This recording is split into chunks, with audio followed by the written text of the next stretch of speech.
أعوذ بالله من الشيطان الرجيم بسم الله الرحمن الرحيم আসসালামু আলাইকুম ওয়া রাহমাতুল্লাহি ওয়া বারাকাতুহু। আশা করি আপনারা সকলেই ভালো আছেন।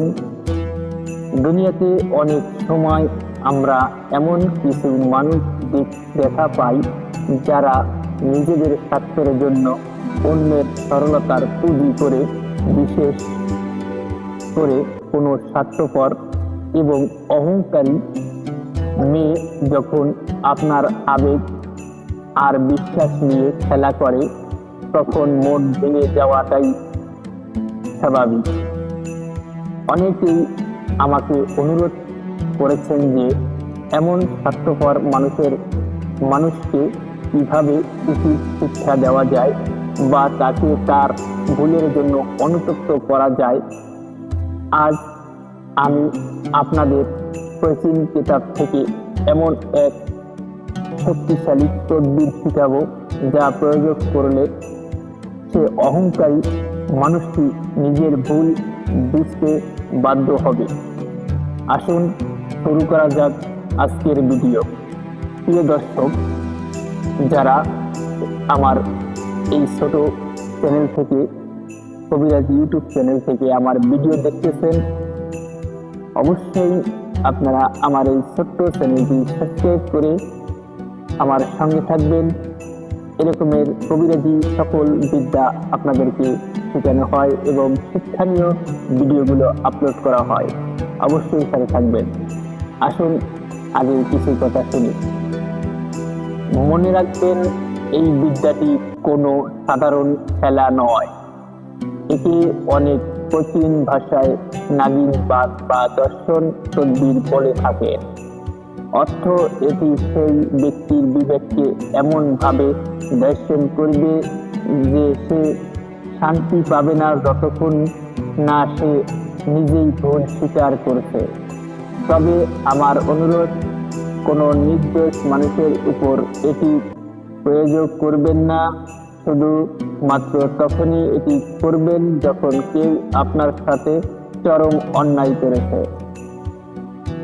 এই কাজটি করার জন্য আপনাদের বিশেষ কিছু জিনিস প্রয়োজন হবে, যেমন সাদা কাগজ ও জাফরান কালি থাকতে হবে এবং মেটি সিন্দুর লাগবে এবং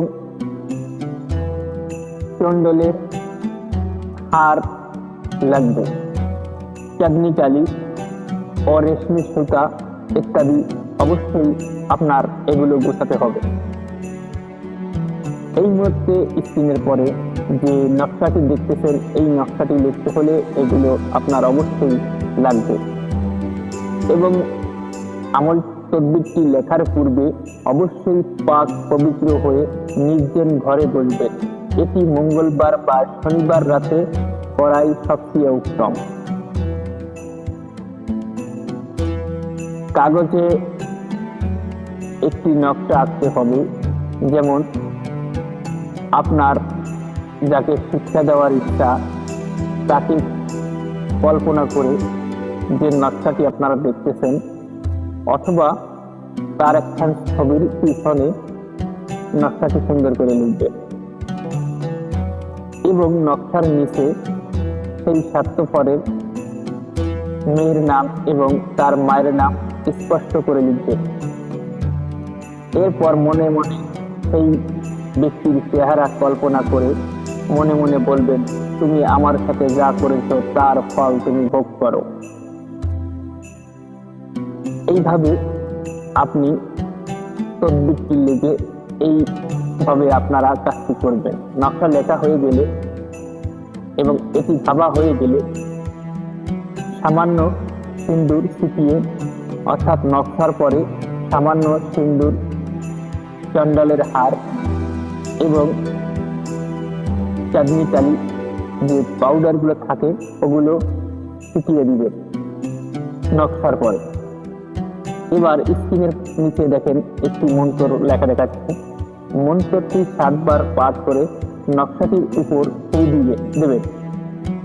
সবশেষে নকশাটি ভাঁজ করে একটি লোহার প্যারাক একটি লোহার পেরেক দ্বারা মাটিতে গেড়ে দিবেন, অথবা যে কোনো শ্মশান অথবা কোনো কবরে নকশাটি আপনারা গেড়ে দিবেন।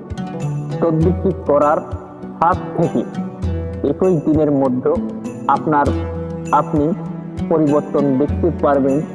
সেই স্বার্থপর মানুষটি অস্থির হয়ে পড়বে এবং তাহার তা করা অন্যায়ের জন্য অনুশোচনা করবে। সে নিজে থেকেই আপনার কাছে ক্ষমা চাইতে বাধ্য হবে। বিশেষ সতর্কতা বন্ধুরা, আবারও বলছি, এটি কোনো অন্যায় কাজে ব্যবহার করবেন না। আধ্যাত্মিক শক্তি সবসময় ন্যায়ের পক্ষে কাজ করে। আর যারা এই কাজের অভিজ্ঞতা নয়, তারা অবশ্যই স্ক্রিনে দেওয়া নম্বরে আমার সঙ্গে যোগাযোগ করতে পারেন। আমি আপনাদেরকে সম্পূর্ণ শিখিয়ে দিব।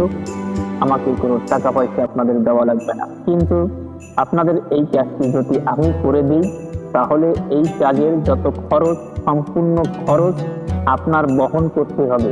নতুবা আমাকে কল দিবেন না দয়া করে। আর যদি আপনি শিখতে চান, তাহলে ইমো হোয়াটসঅ্যাপের মাধ্যমে আমাকে মেসেজ দিবেন, আমি আপনাকে শিখিয়ে দিব। আমাকে কোনো টাকা পয়সা দেওয়া লাগবে না। যদি ভিডিওটি আপনাদের উপকারে আসে তবে লাইক দিন এবং আপনার সমস্যার কথা কমেন্টে জানান। পরবর্তী ভিডিওতে আমি আরো শক্তিশালী আমল নিয়ে হাজির হব। ততক্ষণ পর্যন্ত ভালো থাকুন, সুস্থ থাকুন। আল্লাহ হাফেজ।